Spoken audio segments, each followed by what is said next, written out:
네, 경찰이 오늘 오전부터 김성은 대통령 경호처 차장과 이광우 경호본부장을 대상으로 압수수색을 시도하고 있습니다. 경호처 사무실 등에 대한 압수수색에 나선 건데 일단 주거지에서 비화폰을 포함한 개인용, 업무용 휴대전화를 확보했다고 밝혔습니다.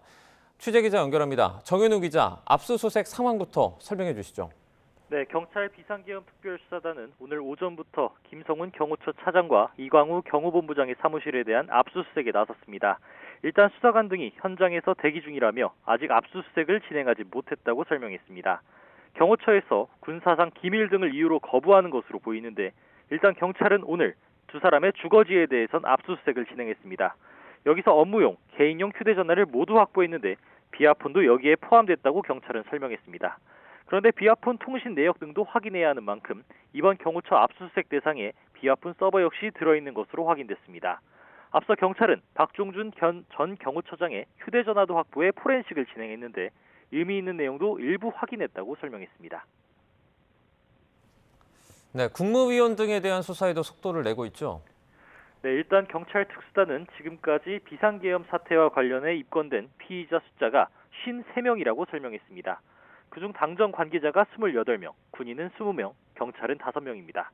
그중 8명을 검찰에 송치했고 공수처와 군검찰에 11명을 넘겼다고 밝혔는데요. 특히 이상민 전 행정안전부 장관의 경우 공수처와 협의해 경찰에서 수사하는 것으로 정리했다고 설명했습니다. 이에 따라 비상계엄 선포 직후 이 전 장관이 특정 언론사에 대한 단전 단수 조치를 지시했다는 의혹까지 경찰에서 수사할 거라고 설명했습니다. 또 한덕수 국무총리 2차 조사 일정도 조율하고 있다며 비상계엄 심의 국무회의와 관련해 추가로 확인할 내용이 있다고 설명했습니다.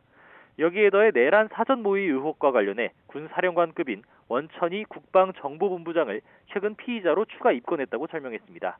문상호 전 정보사령관이 계엄 선포 전날 김용현 전 국방부 장관을 만났을 당시 함께 배석했다는 의혹을 받는 인물입니다. 또 노상원 전 정보사령관과 햄버거집 회동에 참여했다는 의혹을 받는 구3의 이 기갑 여단장과 방정환 국방부 혁신기획관도 지난달 검찰에 송치했다고 밝혔습니다. 서부지법 폭동 사태와 관련한 수사 내용도 설명해 주시죠.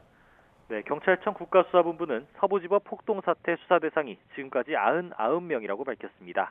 그중 86명을 현장에서 검거했고 13명은 수사 과정에서 추가로 특정했다고 설명했습니다. 지금까지 63명을 구속해 62명을 검찰로 넘겼고 이번 주 남은 1명을 송치할 예정이라고 전했습니다. 다만 아직 체포하지 못한 3명은 체포영장을 신청하고 추적 중입니다. 일단 법원 난동 피의자들은 대부분 혐의를 시인한 것으로 확인됐는데 배후 세력이 있다는 의혹은 부인한 것으로 전해졌습니다. 이호영 경찰청장 직무대리는 이번 서부지법 폭동 사태로 인한 피해와 관련해 구상권 청구도 검토할 거라고 설명했습니다. 경찰은 또 이번 사태와 관련해 내란 선동 혐의로 고발된 전광훈 목사를 입건한 가운데 고발인 조사를 마치고 전 목사 소환 여부도 검토하고 있습니다. 지금까지 사회부에서 전해드렸습니다.